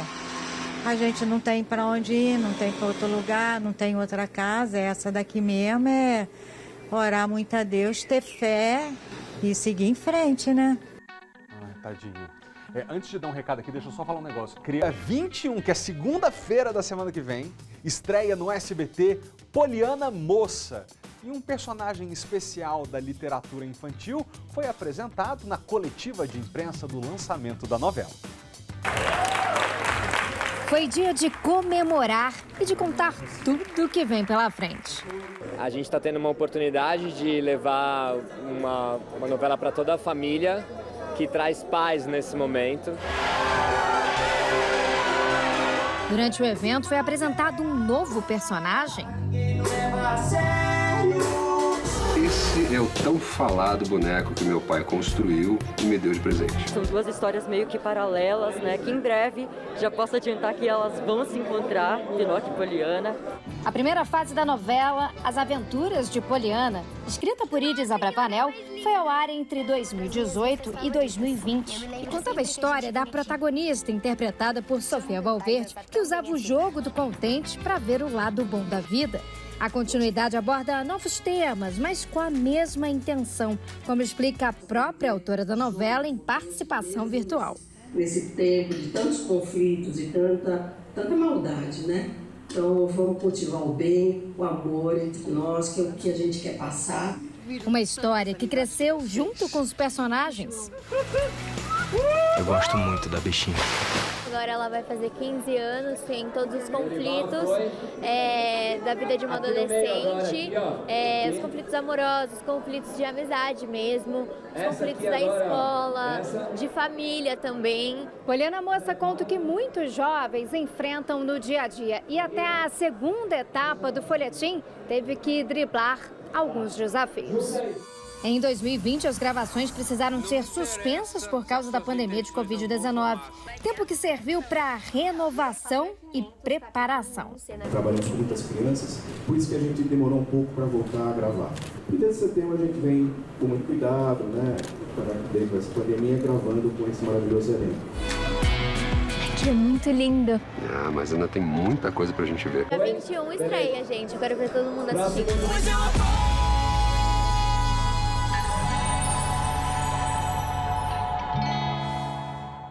Vai ser demais, e eu vou dar um pequeno spoiler. Neste sábado, agora, meio-dia, no nosso É Sábado, uma atriz que faz parte do elenco estará com a gente aqui no programa para dar mais detalhes da novela, dessa super produção que vem por aí. De volta ao noticiário, o plenário do Senado aprovou ontem à noite o projeto de lei que ficou conhecido como Lei Paulo Gustavo. A proposta prevê a liberação de mais de 3 bilhões de reais para o setor cultural do país, que foi um dos mais afetados pela pandemia de Covid-19. Essa foi a segunda vez que os senadores analisaram esse projeto, agora o texto precisa da sanção do presidente Jair Bolsonaro. Larissa Arantes está com a gente ao vivo. Ô Larissa, boa tarde. De onde vai sair tanto dinheiro? 3 bilhões? Não é pouca coisa, hein? Não é pouca coisa não, Malta. Boa tarde para você, para todo mundo que está nos acompanhando. E esse dinheiro vai sair do superávit do Fundo Nacional de Cultura, ou seja, aqueles recursos que estão disponíveis no Fundo Nacional de Cultura, mas a lei permite então que agora eles sejam aplicados pelos estados e municípios, né? E uma regra que foi incluída é que essa verba precisa ser utilizada justamente, né, direcionada ao setor cultural até o fim deste ano, ou seja, até 31 de dezembro de 2022. Mas caso haja algum tipo de impedimento, né, que esse recurso seja aplicado em função do ano eleitoral, a lei prorroga também automaticamente, ou seja, o setor cultural vai poder contar com esses recursos caso eles não possam ser aplicados ainda neste ano. E sempre bom destacar, né, esse projeto, como você disse, Malta, teve que voltar aqui para o Senado porque sofreu algumas alterações, mas agora ele segue para a sanção do presidente Jair Bolsonaro e é isso que a gente aguarda para os próximos dias. E lembrando também que desses mais de 3 bilhões de reais aí, a grande parte precisa ser aplicada no setor audiovisual. Isso também está lá determinado na Lei Paulo Gustavo, mas claro, é um respiro para o setor cultural, que foi um dos que mais sofreu com a pandemia de Covid-19, diante da impossibilidade, né, de realização de eventos e outros procedimentos que foram impedidos aí pela pandemia, e agora, né, o setor recebendo essa boa notícia de recursos, então, para serem aplicados e auxiliar ainda mais o setor cultural. Malta. Muito obrigado, Larissa. Bom trabalho para você. Outras notícias do Poder, assinadas pela Larissa Arantes e por outros colegas nossos igualmente competentes, você acompanha em sbtnews.com.br. Obrigado, Larissa. Gente, eu vou ter que chamar um rápido intervalo, mas olha o que vai ter na volta. Nós vamos falar sobre crime cibernético, golpe do falso sequestro, tem idoso ficando doido achando que filho foi sequestrado e perdendo uma fortuna, golpe do Pix, golpe do WhatsApp clonado e mais, o que a polícia vai fazer com o caso do personal trainer que espancou o morador de rua lá em Planaltina, porque pegou a esposa e o morador de rua tendo relação sexual dentro do carro. O personal fala, bati porque eu achei que a minha mulher estava sendo estuprada. A mulher estava em surto psicótico, disse até na polícia que quis a relação. Mas e o morador de rua? Sabia que ela estava fora de si ou não? Não sei como esse inquérito está caminhando, mas a gente vai descobrir juntos depois do intervalo. Voltamos já. Volta ao noticiário. Ontem nós acompanhamos o caso do personal trainer que espancou um morador de rua porque viu esse morador de rua tendo relação com a esposa do personal dentro do carro. O morador de rua foi parar no hospital, mas diz que a mulher quis se relacionar com ele. A mulher, aos policiais, disse que consentiu com a relação, mas o personal afirma que foi estupro porque a esposa dele estava em surto psicótico, inclusive está internada. Agora fica a polícia analisando o caso e tentando entender como é que isso vai ser registrado. Kátia Gomes está com a gente ao vivo. Kátia, a gente conseguiu falar com alguém?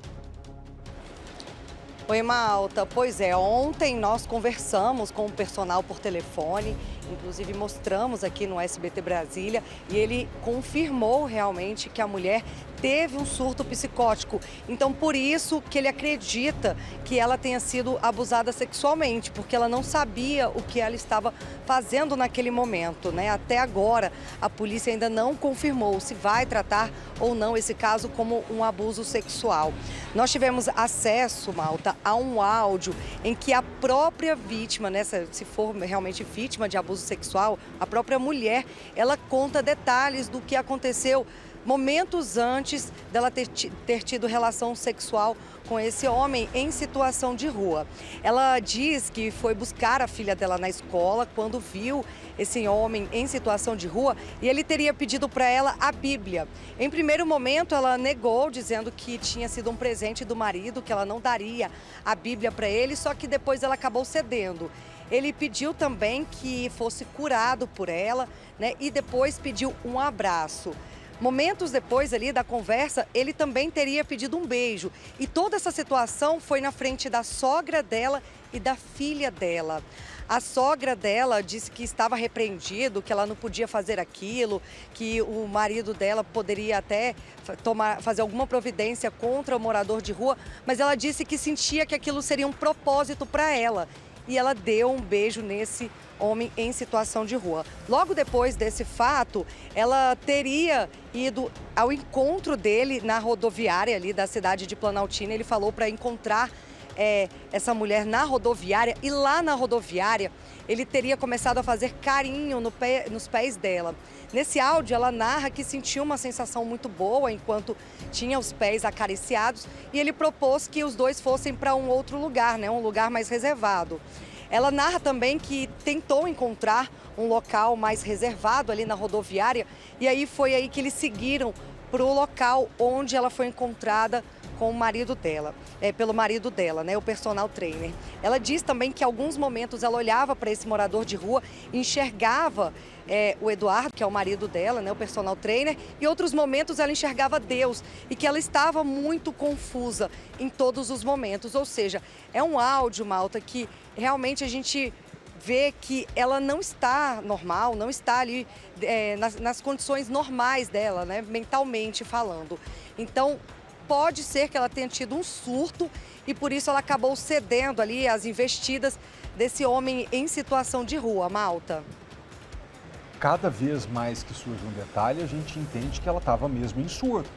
Ontem eu disse que ela beijou o morador de rua na frente da mãe do personal, da sogra dela, isso já não seria muito normal? Por mais que uma mulher quisesse cometer um adultério e trair o marido, não faria isso na frente da sogra, né? Agora, na frente da filha dela também, por que faria um negócio desse? Então, realmente, ela não estava no juízo perfeito. Agora, será que o morador de rua percebeu isso, soube disso, ou simplesmente ficou incrédulo com o fato de que uma pessoa estava ali dando tanta confiança para ele? Fica aí a polícia para investigar. Agora, Kátia, tem uma fala da dona Ednei, a vizinha que você entrevistou ontem, que viu tudo, e ela menciona um detalhe específico que pode ajudar a polícia sobre como tratar o Eduardo, que é o personal, que bateu no morador de rua. Vai fazer o que com ele? Vai indiciá-lo por lesão corporal grave, que bateu no mendigo, que até parou no hospital e fez isso quando viu que estava sofrendo um, entre aspas, adultério? Ou vai tratá-lo como um homem que agiu em legítima defesa da esposa, porque naquela hora ele entendeu que ela estava sendo estuprada e queria salvá-la de um abuso? É isso que a polícia precisa decidir o que vai fazer. E a dona Ednei conta um detalhe que pode ajudar. Roda aí pra gente. Eu escutei só barulho, achei que era ladrão arrancando o portão ali e fui olhar pelo muro, vi que não era oficina de moto, que a oficina do moto é do sobrinho do meu marido. Eu falei, aí eu ligo pra polícia. Aí eu vi que o barulho era aqui, cheguei ali da porta, não sei se é marido, se é namorado, ele estava sentando soco no capô do carro e coisa, depois abriu a porta e socou o homem, puxou, aí eu não... Aí, e ele gritou para mim de lá, chama a polícia que minha mulher está sendo estrupada. Aí nós chamamos a polícia, mas só que eu só falei assim, ó, então, uma bagunça aqui na porta, vocês vêm aqui. Como é que ele entrou no carro? Ele quebrou o vidro do carro? Como é que foi? Ele saiu quebrando tudo. Eu não sei se chegou a quebrar o vidro, mas a porta abriu, o capô na frente, assim, ó, ficou todo batido. E o barulho foi grande, que os vizinhos todos escutaram o barulho. Aí depois que ele bateu no homem e abriu e tirou a mulher dentro do carro, ele sentou bem aqui e ficou aguardando a polícia vir. Aí... O morador de rua estava pelado. Mas eu escutei o marido falar assim para a mulher, veste a roupa. Isso eu escutei. Ela vestiu a roupa dentro do carro, não sei se você viu a câmera, assim os braços com quem que alguém está vestindo roupa, e foi para uma caminhonete que parou na frente. Que eu não sei, deve ser de amigo dele. Dona Ednei pode salvar o Eduardo de uma complicação maior na polícia pelo seguinte: imagine só se ele, como fez, espanca o morador de rua, vai parar na polícia horas depois e lá no depoimento diz assim, não, mas eu achei que a minha esposa estava sendo estuprada. Poderia pairar a dúvida se essa não foi uma história que ele inventou ao longo do dia para poder atenuar o que tinha feito, que teria tido feito, que seria, bateu no cara porque viu ele com a esposa dele, seria só um adultério. Mas a dona Ednei conta que não, ali no calor do momento, o Eduardo bateu nesse homem e em seguida falou, chama a polícia porque a minha esposa estava sendo estuprada. Então ele agiu com essa violência contra aquele homem, segundo disse imediatamente para a dona Ednei, porque imaginou mesmo que a mulher estava sendo alvo de estupro. E aí, nesse caso, é possível considerar que ele agiu em legítima defesa de outra pessoa, que estava sob ameaça ou perigo injusto. Então, a dona Ednei pode contribuir para ver como é que esse inquérito vai se desenrolar. Antes de concluir esse assunto com a Kátia, eu gostaria que a gente ouvisse o que disse o Eduardo, o personal que bateu nesse morador de rua. Ele gravou um depoimento e publicou nas redes sociais. Venho informar que estão gerando conteúdo ofensivo contra a honra da minha esposa, onde sofreu violência sexual aqui na cidade de Planaltina DF por um morador de rua. E diante disso, vejo que os fatos têm sido transmitidos de maneira errônea por ambas as partes, sendo que no momento o que deveria estar preocupado é a saúde dela, até porque a mesma se encontra internada. Mediante a isso, eu venho pedir, que pare com essa questão de divulgação, ainda mais da maneira errada, e porque, querendo ou não, está prejudicando toda a família a mim e a Sandra, né? Quando na realidade os cuidados deveriam estar sendo voltados apenas na melhora dela, da Sandra, tá ok? Pois é. Kátia, então a gente tem que esperar a manifestação da polícia, né? Sim, Malta, a polícia ainda não confirmou como que vai investigar esse caso, né? Se vai tratar como um estupro realmente ou não, só como um caso ali de relação sexual consentida com o resultado de uma agressão física. Nós conversamos também, Malta, com a advogada do casal e ela falou que ela tem um laudo já em mãos constatando que a Sandra, né, que foi a mulher do personal trainer que teve a relação sexual com esse homem em situação de rua, ela realmente teve um surto psicótico. Então, ele já tem um laudo. Inclusive, ontem, quando eu conversei com o Eduardo, ele tinha me falado que estava tentando resolver questões da internação dela, né? Ou seja, uma internação psiquiátrica em um hospital que cuida de pessoas que estão tendo ali algum tipo de transtorno mental. Nossa, coitada, gente, que situação, né? Complicadíssima. Eu entendo o lado do Eduardo, porque se você chega, sua esposa está sendo vítima de um estupro, você age com essa violência para defendê-la. Mas a gente fica se perguntando o que estava na cabeça de cada um, né? Tá a confirmação que a Kátia trouxe, que a mulher realmente estava em surto, mas está lá um morador de rua, que eu não sei dizer se podia perceber que a mulher estava fora de si ou não. Realmente complicado. Agora eu fico aqui pensando outra coisa. Tomara que nessa internação, e eu imagino que sim, eles tenham começado imediatamente o protocolo para cuidar da saúde dela depois de uma relação sexual perigosa, né? Exposta, para não acontecer nada demais. Obrigado, viu, Kátia, pelas informações. Valeu. Ô, gente, e lá na Fercal, em Sobradinho, que uma idosa de 81 anos de idade foi violentamente espancada por quem? Pelo companheiro, com quem ela já vivia há uma década. Esse homem foi preso por tentativa de feminicídio e o Maicon Leão tem os detalhes pra gente. Maicon, é com você. Foi, Malta. E sabe o que é o pior de tudo nessa história? Que apesar deles estarem juntos há uma década, é uma década de briga e com vários registros de violência. Essa não foi a primeira vez, mas essa sim chegou num estado tão crítico que ele vai responder por tentativa de feminicídio e essa idosa está internada, aguardando para passar por uma cirurgia. Ela teve a perna quebrada em 2 lugares. Aqui ao meu lado está o delegado Laércio de Carvalho, da 35ª DP aqui de Sobradinho, que vai explicar para a gente essa situação. O pior de tudo, Malta, é a justificativa do que teria motivado essa última agressão, delegado. Boa tarde. Boa tarde, Malta. Boa tarde aos telespectadores. É uma discussão banal. O indivíduo, o agressor, criou um álibi totalmente desarrazoado para justificar o fato de ter agredido de forma tão violenta essa idosa de 81 anos. E como já foi dito, essa foi uma sequência, veio de uma sequência de agressões que inclusive já haviam gerado 3 processos anteriores contra o mesmo agressor. Nesse caso aqui, dessa briga em específico, o que teria motivado essa agressão? Claro que nada justifica se bater em uma mulher, principalmente a gente está falando de uma idosa de 81 anos. Qual teria sido a justificativa dele? O agressor alegou de forma lacônica que teria ficado zangado com a idosa porque ela estaria fazendo afazeres domésticos e pegando chuva, e que ela não poderia pegar chuva porque iria adoecer. A preocupação dele então era protegê-la batendo?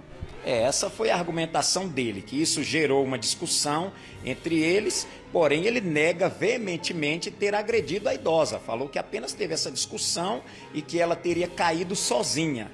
Porém, pela nossa experiência, não existe a possibilidade de uma pessoa que caiu sozinha experimentar lesões tão graves, quebrar a perna e estar na condição em que essa vítima encontra-se. Malta, a gente tem inclusive as imagens para quem está em casa ter uma noção da gravidade dessas agressões. E o que, assim, nem é tanto de espantar, mas que revolta cada vez mais, é que depois de praticar essas agressões, ele ainda ameaçou de morte essa idosa se ela contasse para algum familiar, se ela procurasse a polícia. Ou seja, ele comete o crime e exatamente tenta se safar querendo que nada aconteça, delegado. Verdade, no primeiro momento a notícia que nos chegou foi que realmente a idosa teria caído da própria altura. Então até houve uma certa demora no atendimento dessa ocorrência em face dessa informação fantasiosa criada pelo agressor. Só num segundo momento é que as filhas da vítima, em contato com ela e depois de pressionarem um pouco pela verdade, é que acabaram procurando a polícia e revelando que a mãe teria sido vítima dessa agressão selvagem. Os dois viviam em uma área afastada, na zona rural, ali próximo ao Córrego do Ouro, e ele tentou justamente manter esse segredo, não deixar vazar, mas as filhas perceberam que tinha algo estranho. Foi justamente por isso que o caso chegou aqui na polícia? Exatamente. As nossas equipes se deslocaram ao Hospital Regional de Sobradinho, onde ela já estava internada, e aí em uma conversa ali cautelosa, com muito jeito, acabaram ouvindo da própria idosa a respeito das agressões que ela sofrera. Foi a partir desse momento que nós intensificamos as investigações e acabamos por prender esse criminoso. Delegado, obrigado pela participação do senhor aqui no SBT Brasília. E, Malta, aquela história que você fala sempre. Ninguém decide bater do dia para a noite, tem histórico, ainda mais nesse, durante 10 anos, com agressões e agressões. Felizmente, a gente está falando agora que essa idosa está no hospital, mas esse final podia ser outro, né? Exatamente. E assusta muito, né, Maicon? Uma senhora de 81 anos de idade sendo alvo de agressão física de outro idoso também, que um dia terá 81 anos de idade, não terá a mesma força que utilizou para bater nessa mulher. A gente só torce para que o senhor esteja cercado nesse momento de pessoas pacíficas, pacientes e que jamais queiram te devolver essa maldade que o senhor praticou nessa idade. Obrigado, Maicon, pelas informações. A título para você que está em casa, o delegado mencionou assim, o depoimento dele foi de forma lacônica. Um depoimento lacônico foi um depoimento breve, em poucas palavras, rápido. E aproveitando, eu vou chamar um intervalo lacônico, muito rápido. Tá tendo sequestro na novela Mar de Amor, nós vamos tentar falar aqui para evitar o falso sequestro já. Antes disso, a gente fala da tecnologia a favor do comércio. O brasileiro nunca usou tanto os meios digitais para fazer pagamento depois que entraram em cena. Pix, QR Code, aplicativos, por aí vai. Para muita gente, a vida ficou mais fácil. As irmãs Renata e Graziela foram na contramão da pandemia. Elas decidiram abrir um negócio há 1 ano. As duas apostaram no público feminino e investiram na venda de lingeries. Para isso, criaram uma página no Instagram e um site de vendas. A gente juntou o útil ao agradável, a gente estava precisando de uma renda extra e foi quando surgiu a ideia de abrir a loja. Em 1 ano a gente tem crescido mais do que a gente esperava, graças a Deus, já estamos com mais de 1.000 seguidores no Instagram e nosso site tem dado muito certo também. A Deise Viana é cliente fiel, compra quase todos os meses. Apesar de escolher a peça pela internet, ela gosta de provar o produto. Pela internet também a gente tem essa facilidade, mas em compensação tem essa questão, né? De às vezes você experimenta, quando você pede não fica como você gostaria, aí você vem e olha também as outras coisas, né? As novidades que às vezes elas não postam, a gente vai lá e busca também, né? Além de vender pela internet, as irmãs também oferecem um serviço de showroom para aquelas clientes que gostam de experimentar. Elas então vêm até o escritório das empresárias e escolhem a peça pessoalmente. Mas também tem um outro serviço, que é com essa mala. Elas montam a mala com as peças do tamanho da cliente e levam até a casa dela. Venda concluída com sucesso, agora é hora de receber o pagamento. As empresárias trabalham com várias formas: Pix, cartão, boleto. A tecnologia tem ajudado na venda dos produtos. Pix facilitou muito a nossa vida, que é muito mais prático, mais rápido, não tem a taxa da maquininha também. Então é bom pra gente, é bom pra pessoa. Então a gente consegue fazer compras e vendas muito mais fáceis. O brasileiro tem aderido cada vez mais ao uso de pagamentos digitais. O estudo internacional Pace Pulse, que avalia o comportamento do consumidor, mostra o crescimento de diferentes métodos tecnológicos na hora de efetuar compras. A pesquisa revela que 52% dos entrevistados utilizaram pagamentos online, 49% adquiriram sua mercadoria por meio de aplicativos e 31% fizeram compras por outros meios de pagamentos, como os QR Codes. Todos os percentuais subiram se comparado ao levantamento anterior. Infelizmente, junto com a facilidade, aparecem novas formas de crimes. E tanto empresários quanto clientes precisam ficar atentos. O número de golpes envolvendo pagamentos vem crescendo. Uma mulher de 37 anos foi presa após ter sido flagrada desviando dinheiro de clube de tiro no DF. A funcionária usava a própria máquina de cartão para receber o pagamento de clientes. O prejuízo estimado é de R$60 mil em 3 meses. Um homem acusado de estelionato acabou detido pelos seguranças da Feira dos Importados no CIA pouco tempo depois de aplicar um golpe em uma loja. Revoltados, empresários e clientes tentaram linchar o suspeito. Em um áudio obtido pelo SBT Brasília, um segundo suspeito detalha como funciona o golpe. Os caras fizeram um scriptzinho, cadastra um cartão que não existe e esse script dá um bug na máquina. Aí você coloca lá, vamos supor, um valor de 50 mil. Aí você encosta o telefone com o aplicativo ligado na máquina, o papel vai subir, 50 mil. Como se fosse o aplicativo do telefone tivesse imprimindo o papel da máquina, entendeu? Não tem pagamento, não dá pagamento na máquina, perdeu o produto. Em outra gravação, o próprio suspeito conta que passou em várias lojas e o empresário teria tirado uma foto dele na justificativa de colocar como cliente satisfeito e publicou no grupo da feira.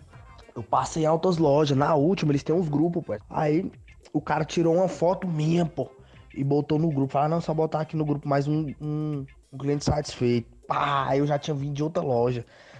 E algum deles mandou assim, oxe, esse cara acabou de comprar 2 aqui. Aí o cara entrou no aplicativo e deu ruim. Mas os meus lá, que tava tudo dentro do carro, eu consegui. 2 drones, 2 iPhone 13, 2 12. Fui no shopping do Gama aqui também, ranquei 2 pulseiras de ouro no valor de 5 mil.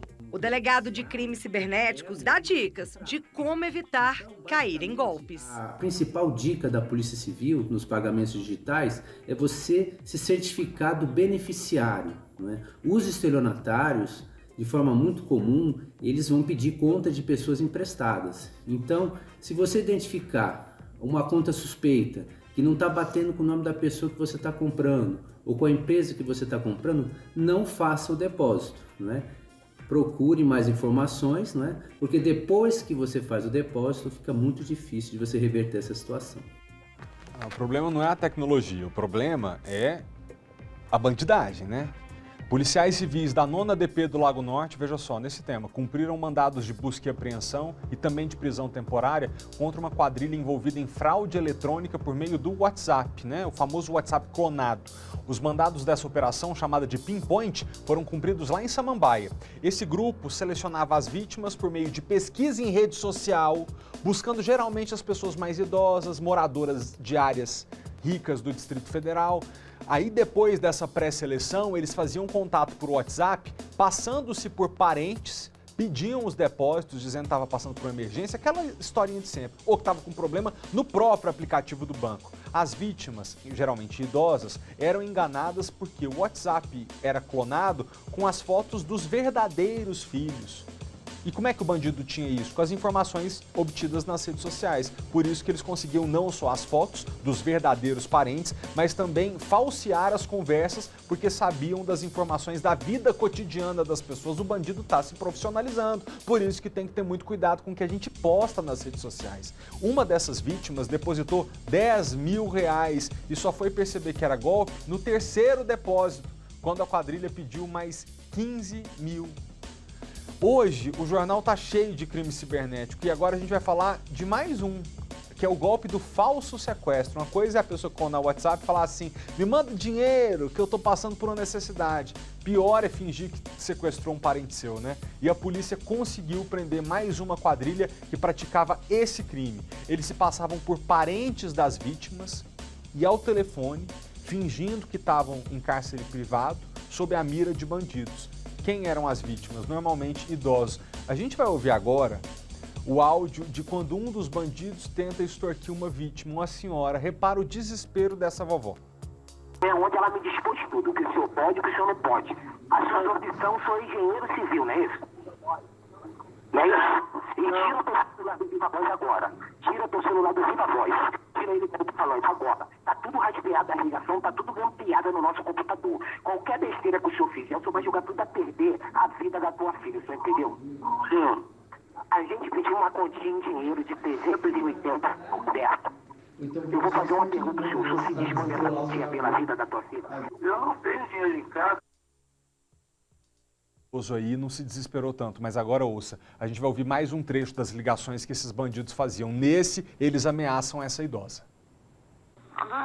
Oi, mãe. Mãe, entraram aqui. O ladrão entrou aqui agora, mãe. Aonde? Aqui em casa, 3 homens armados, mãe. Eles estão aqui ainda. Onde você tá? Eu tô dentro do carro do ladrão. Tem arma aqui. Arma na minha cabeça. O que eles querem? Ela não pode sair do telefone nem contar nada pra ninguém, tá bom? Não é o quê? Não pode contar nada pra ninguém, promete. Tá. Não fala com o homem aqui, mas ele só quer conversar com a senhora, tá bom? Tá bom. Promete que não vai contar pra ninguém. Não vou contar, não. Tá, leva ela pra lá, alô? Oi. Oi, a senhora entendeu bem o que a tua filha falou, não entendeu? Entendi. Tá, eu posso mandar desamarrar a tua filha e tirar ela de perto das armas, eu posso? Pode tirar o quê? Eu posso tirar a tua filha de perto das armas, que ela tá nervosa? Pode. A Vitória Mello está com o delegado Maurício Iacozzi nesse momento. Ele está à frente das investigações dessa quadrilha que a gente acabou de ouvir os áudios. As principais vítimas são idosos e o horário preferido para ligar é de madrugada. Vicky, quantas pessoas foram presas? 5, Felipe, mas 2 pessoas ainda estão foragidas. Hoje também foram cumpridos mandados de busca e apreensão em Ceilândia, no Paranoá, no Riacho Fundo e em Sobradinho. Os agentes aqui da primeira DP começaram a investigar esse caso em outubro do ano passado. Mais de 20 ocorrências foram registradas aqui. E como você disse, aqui ao meu lado está o delegado Maurício Iacozzi, que vai explicar para a gente como que esse grupo agia, doutor, porque eles faziam essa ligação de dentro de presídios. Explica pra gente. Boa tarde. Boa tarde, exatamente. É o grupo criminoso que está baseado em presídios fora do Distrito Federal. Eles então fazem ligações para as vítimas, normalmente na madrugada, quando as vítimas não conseguem ter contato com a pessoa que supostamente está sequestrada, o que aumenta então o sucesso do golpe. E após esse contato, quando a vítima não sabe utilizar o Pix, que normalmente as vítimas são idosas, eles então encaminham o motoboy até a casa dela e pedem que ela entregue qualquer coisa de valor que tenha, joias, dinheiro em espécie que esteja na residência. Tivemos um caso emblemático que a mãe era de um policial militar aqui do DF, acabou entregando a arma de fogo dele, uma pistola elétrica para os criminosos. E as vítimas ficaram muito abaladas, vê que quando elas veem o motoboy lá na casa delas, elas acham que os bandidos sabem onde ela mora e ficam com medo de futuras represálias. Então é um crime que, apesar de inicialmente não parecer tão grave, é extremamente grave, tendo visto que causou um abalo muito grande nas vítimas. Sim, a gente ouviu os áudios, né, agora, e são criminosos bem agressivos. Uma coisa que chamou a atenção é que eles não estão no presídio aqui do Distrito Federal, né? Exatamente, eles estão em outros estados, eles aplicam esse golpe em todos os estados da federação, e nós agora conseguimos desarticular o grupo dos motoboys que atuavam aqui no Distrito Federal, fazendo a coleta desses materiais para eles. E a gente espera que com a desarticulação desse grupo aqui do DF, esses casos diminuam aqui no DF, e ao mesmo tempo a gente faz o alerta para a população, que é o intuito de a gente ter divulgado esses áudios, é exatamente esse, porque a população não cai nesse tipo de golpe, já que o crime de extorsão mediante sequestro, graças a Deus, há muitos anos não ocorre um sequestro real, e é um crime muito complexo, que normalmente os resgates são milionários, ele não vai liberar um refém por 10 mil, 15 mil, ou até menos, muitas vezes, como nesse tipo de golpe, razão pela qual então, a gente pede que a população não caia, se receber esse tipo de ligação, já desliga o telefone, tenta falar com a pessoa, procure a polícia, não transfira valores e nem entregue nenhum tipo de objeto. Então, esses bandidos de dentro dos presídios, eles chamavam ali esses motoboys daqui do Distrito Federal para integrarem essa quadrilha, é isso? Exatamente. Por essa razão, esses motoboys foram indiciados pelo crime de extorsão, cuja pena é de 4 a 10 anos para cada uma delas. Alguns motoboys fizeram 2, outras 3, outros 5. Então vai ser uma pena de 4 a 10 para cada extorsão dessa. Além da pena do crime de organização criminosa, que é de 3 a 8 anos de prisão. E como que vocês começaram a ligar os casos? Já que são casos assim, essas vítimas moravam em várias regiões do Distrito Federal, não era só um local específico. Nós, através da nossa inteligência, né, que estava monitorando as ligações com autorização judicial, nós conseguimos então saber para quais vítimas estavam ligando. Nós então identificávamos a vítima, chamávamos para a delegacia para prestar o depoimento, saber o que foi levado delas e assim poder continuar a investigação e deixá-los mais tempo atrás das grades. E esses criminosos tinham conexão com facção criminosa, né? Exatamente. Os criminosos que estão lá nos presídios do Rio de Janeiro são ligados ao Comando Vermelho e agora a gente vai continuar as investigações para identificá-los também e, posteriormente, outras fases dessa operação será deflagrada. Doutor, a pessoa que fazia essa ponte, né, entre os motoboys e esses presidiários, foi identificada? Como o senhor disse, a investigação vai continuar para identificar essa pessoa? Exatamente, as investigações vão prosseguir para a gente conseguir identificar todos os integrantes desse crime, tendo visto que foi um crime muito grave. Uma das vítimas aqui da Asa Sul, inclusive, se mudou, morava no mesmo apartamento há quase 40 anos. Ela vendeu o apartamento, ficou muito abalada, ou seja, causou um transtorno enorme na vida dela, não só o prejuízo financeiro. Então, razão pela qual nós vamos continuar combatendo esse crime com veemência. Muito obrigada, doutor, pelas informações. É isso, Felipe. 5 presos até agora, mas 2 pessoas continuam foragidas e, como o delegado disse, a investigação continua. É com você. Muito obrigado, Vicky. Ele trouxe uma informação, o delegado Maurício Iacozilli, que é tão importante a gente repetir aqui. Se o senhor e a senhora receberem uma ligação de alguém dizendo assim, seu filho está sequestrado, entenda uma coisa, o crime de sequestro não tem acontecido mais porque é um crime complexo. Se é complexo, envolve muitos bandidos, muito experientes, que normalmente vão pedir um resgate altíssimo. Pessoas de vidas como a nossa, né, classe média, não têm sido sequestradas porque qual que é o resgate que vai pedir? 40 mil, 50 mil reais? A gente ouviu agora há pouco o áudio de um criminoso que disse que no golpe de Pix levou 2 iPhones 13, 2 12, um drone, um colar de ouro, dava quase 70 mil reais. Então, entende? Se for para levar dinheiro, entre aspas, pouco, ele vai cometer outro crime mais simples. Sequestrar é só gente bilionária. Então, receber uma ligação dessa, desconfia, desliga o telefone, procura falar com a pessoa que disse que estava sequestrada. Você vai ver que 99,99% dos casos tá tudo bem com ela. Mas continuando, depois que a polícia começou a investigar essa quadrilha e com as medidas judiciais, a polícia descobriu que eles faziam vítimas não só no Distrito Federal. Teve gente do Mato Grosso do Sul, uma delas caiu no mesmo golpe, fazendo um pix de mais de 20 mil reais para o bandido. A polícia mandou um alerta para a gente aqui. Só na delegacia dessa Operação Pinpoint, cerca de 70% das ocorrências registradas diariamente têm relação direta ou indireta com fraude por meio de aplicativo. Entendeu? De cada 10 pessoas que vão à delegacia, 7 é para falar, fui vítima de golpe. A polícia disse, olha, essa situação é epidêmica. Então o que a gente pode fazer para se prevenir, para não ser uma vítima de fraude eletrônica? O Reinaldo Baduino, filho, que é especialista em crimes cibernéticos, nos ajuda. Ô Reinaldo, o que a gente faz para não cair nessa trapaça, hein? Boa tarde para você. Boa tarde. Isso realmente vem acontecendo durante muito tempo, né?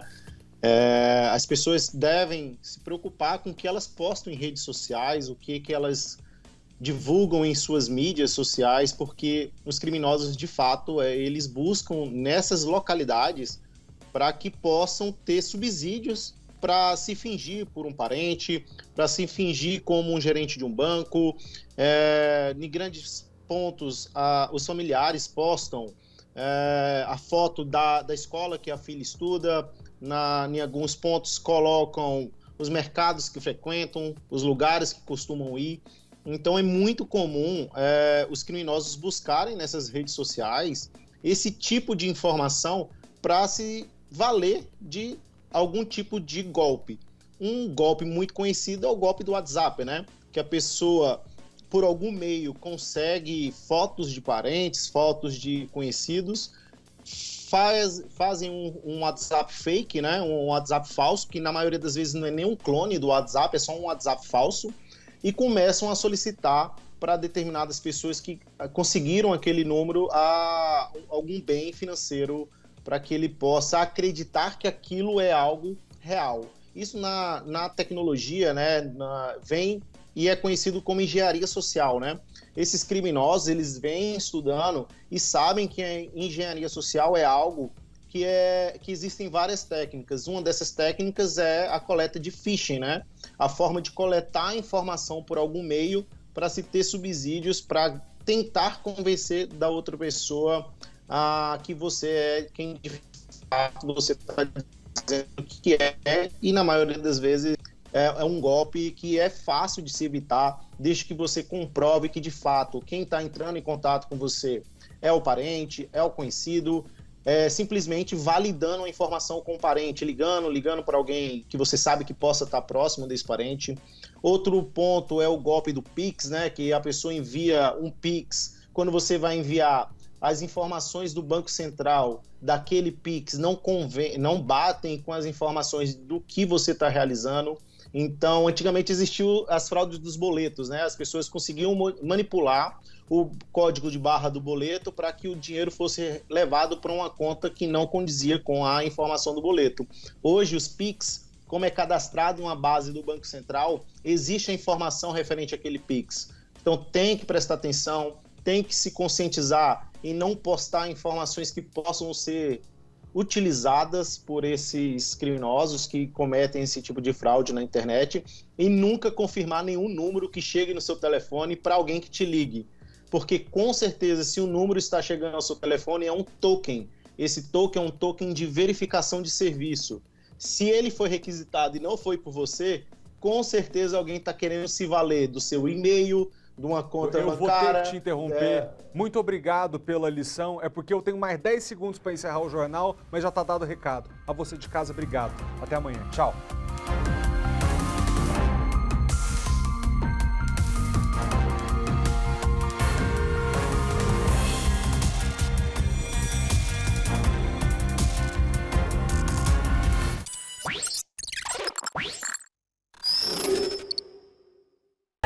Simplesmente aconteceu. Eu queria um emprego depois da escola, mas aí um super-herói indestrutível me contratou como assistente dele.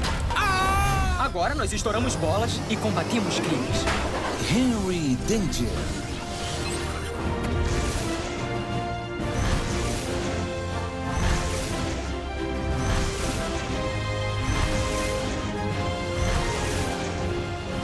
Diga! Turbovante!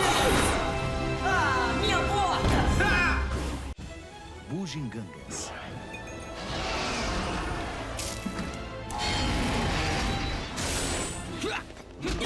Isso, vai, Harry, vai lá! Vai lá, alguém vai ganhar.